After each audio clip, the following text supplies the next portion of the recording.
Nous sommes soldats, combattants pour crier sur le nom de Jésus, nous conquérons.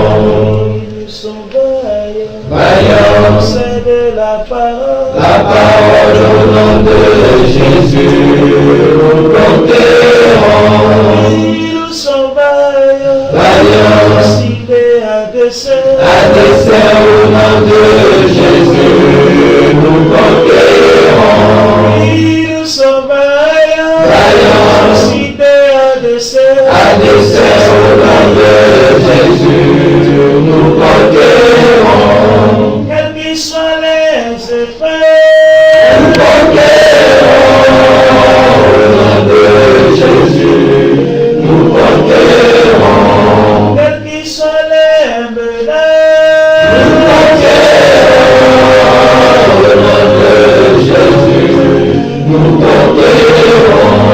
quels qu'ils soient les mensonges, Nous conquérons au nom de Jésus, nous conquérons. quels qu'ils soient l'adversité,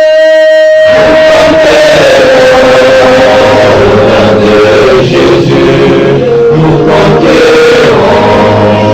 nous sommes vaillants, Vaillants, cités à dessein au nom de Jésus, nous conquérons.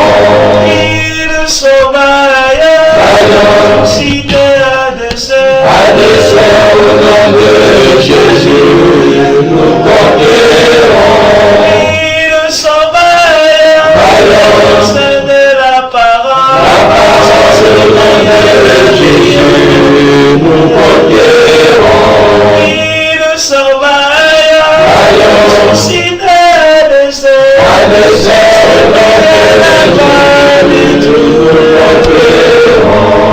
Quels qu'ils soient les mensonges,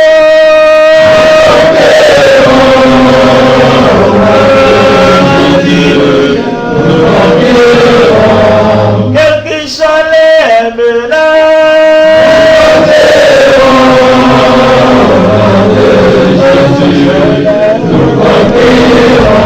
quels qu'ils soient l'adversité,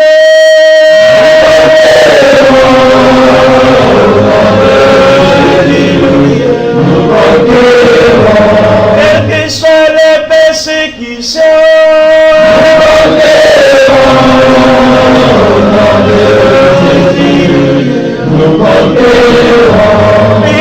nous sommes vaillants, suscités à dessein au nom de Jésus, nous conquérons. nous sommes vaillants, c'est de la parole Nous conquérons. nous sommes vaillants, cités à dessein au nom de Jésus, nous conquérons. nous sommes vaillants, suscités à dessein Nous conquérons. quelles que soient les menaces, Au nom de Jésus, nous conquérons. quelle que soit la famille,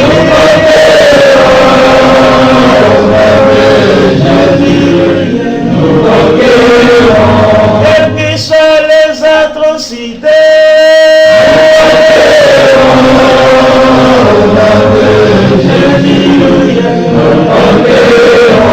quels que soient les rejets,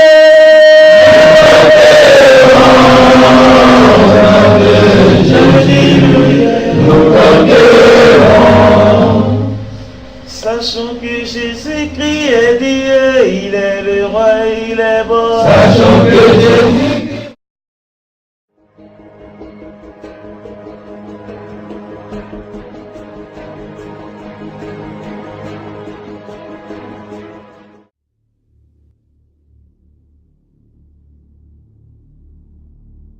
Les moyens d'identification et de contrôle électronique sont de plus en plus précis et suscitent beaucoup de questions. Voici un exemple un peu extrême, mais qui pourrait faire école. En Espagne, pour fidéliser leurs clients, certains établissements leur proposent de se faire greffer une puce directement sous la peau. Reportage Jacques Cardos, Thierry Breton.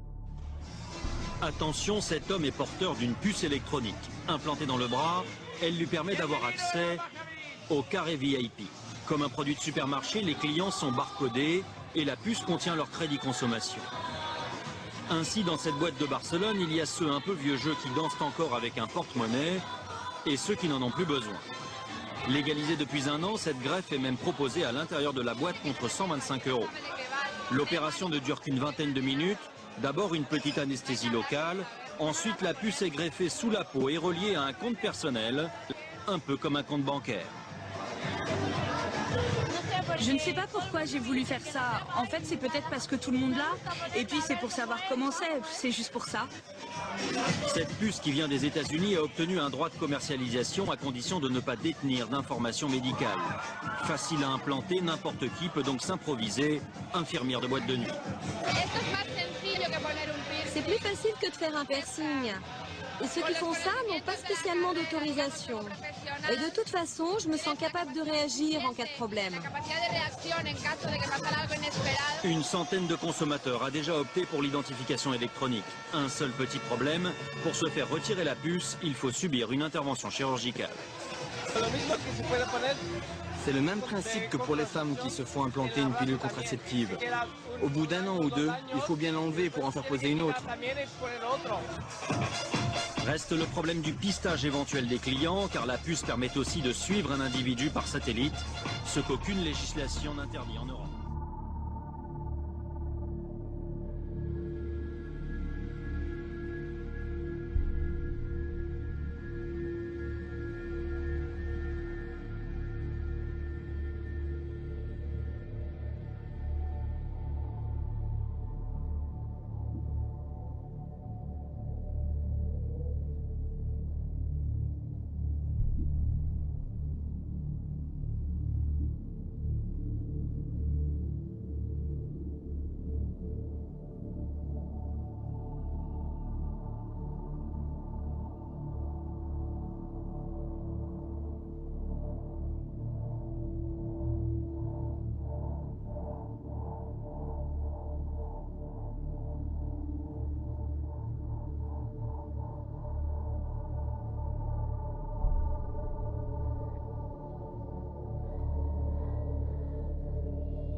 chiffre 666 est associé au mal.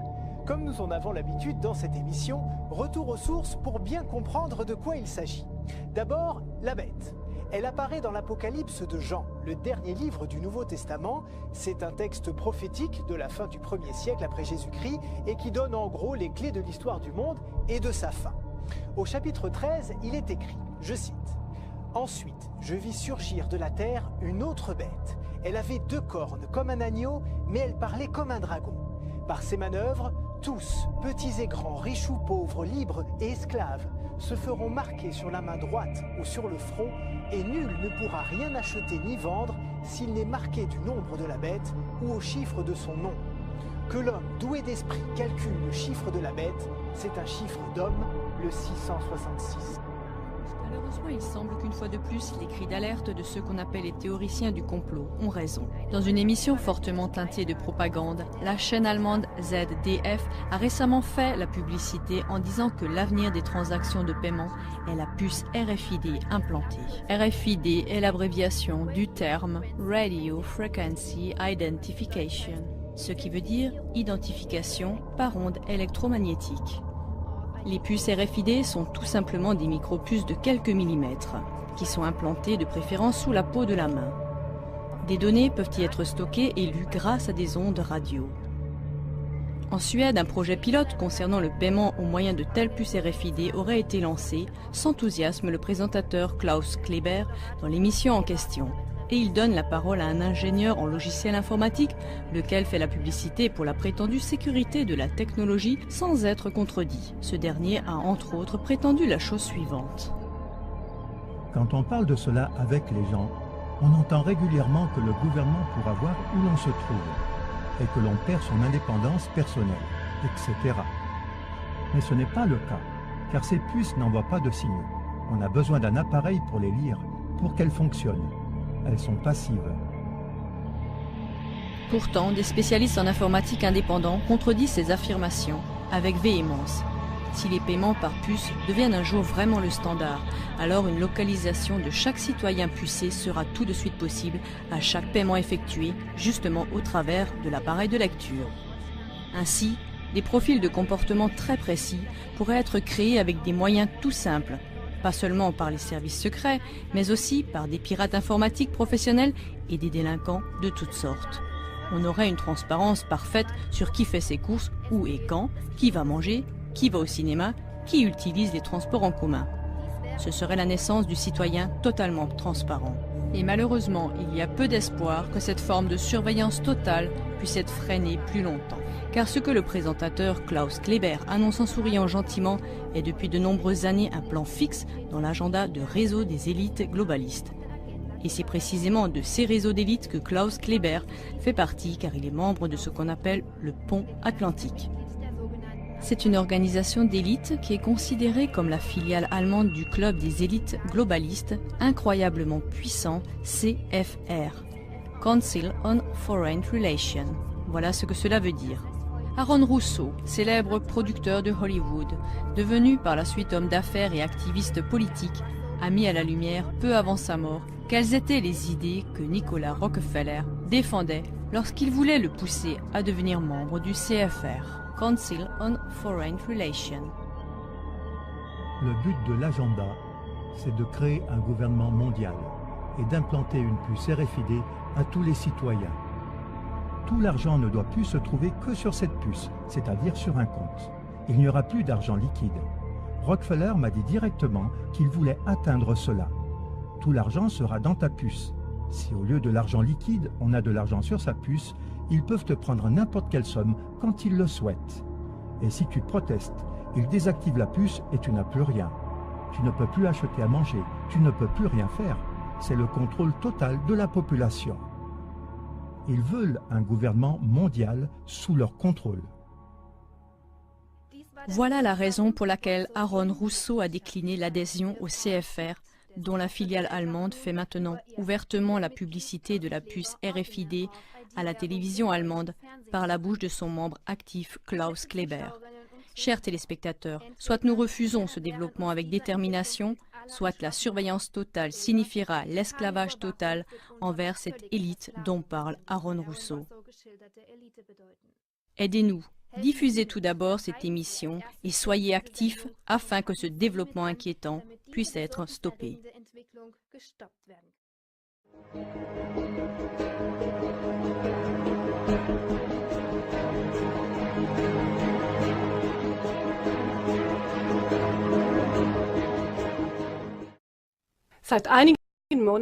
Depuis quelques mois, on peut observer comment nos médias principaux font tous à l'unisson la pub pour l'implantation dans le corps humain de la puce RFID, c'est-à-dire de la puce d'identification par radiofréquence. Ce faisant, on accentue les avantages apparents de cette technologie. Des reportages télévisés présentent des domaines d'utilisation où la puce semble être une bonne idée, comme par exemple en tant que bracelet pour des patients, dans un ticket de parking, pour l'identification des animaux domestiques, dans des permis de conduire, en tant que moyen de paiement au bar ou au centre de fitness, ainsi que dans la logistique, de la confection et dans l'alimentaire. Pour créer un impact médiatique, des journalistes se font même implanter une puce RFID en direct devant la caméra, apparemment pour vaincre la réticence des téléspectateurs. Depuis peu, Les enfants sont devenus à leur tour le groupe cible de ce formatage d'opinion médiatique. C'est ainsi que la chaîne de télé allemande pour enfants, Kika, fait de la publicité dans son émission « La Terre parle à l'avenir » pour la technologie transhumaine,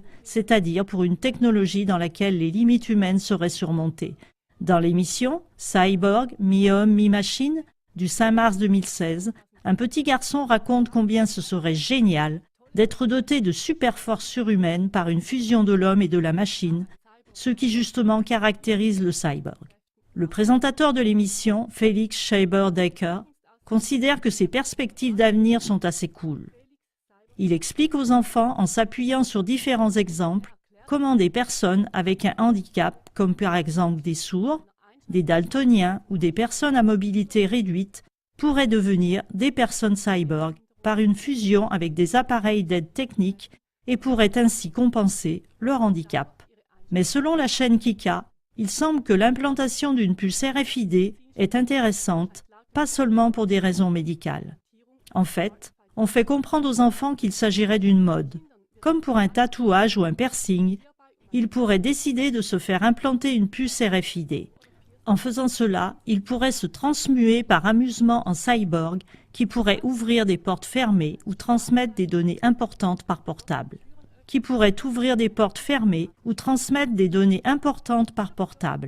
Pour faire cela, on devrait seulement avoir 18 ans et pour des enfants plus jeunes, le présentateur Félix a dit qu'on aurait simplement besoin du consentement des parents. L'ordinateur personnifié nommé Lisa donne une réponse très révélatrice à la question de savoir jusqu'où cette technologie s'étendrait à l'avenir.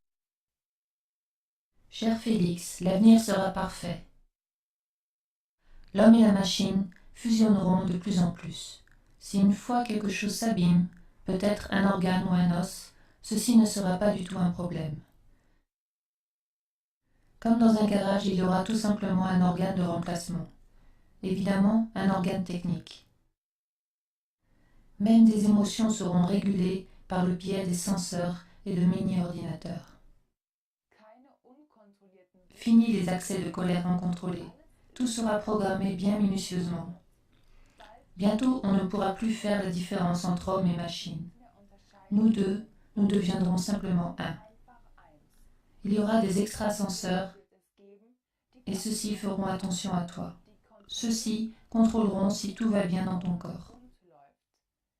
Nous pouvons corriger même des petites faiblesses mentales. Pour faire cela, il y aura des mégaprocesseurs à grande puissance dans la tête. Stop! On fait la pub pourquoi ici? Des émotions seront régulées par le biais de senseurs et de mini-ordinateurs. Il y aura des extrasenseurs qui feront attention à toi, des mégaprocesseurs à grande puissance dans la tête. Or, depuis longtemps déjà, des médias d'information alternatifs avertissent exactement de cette évolution.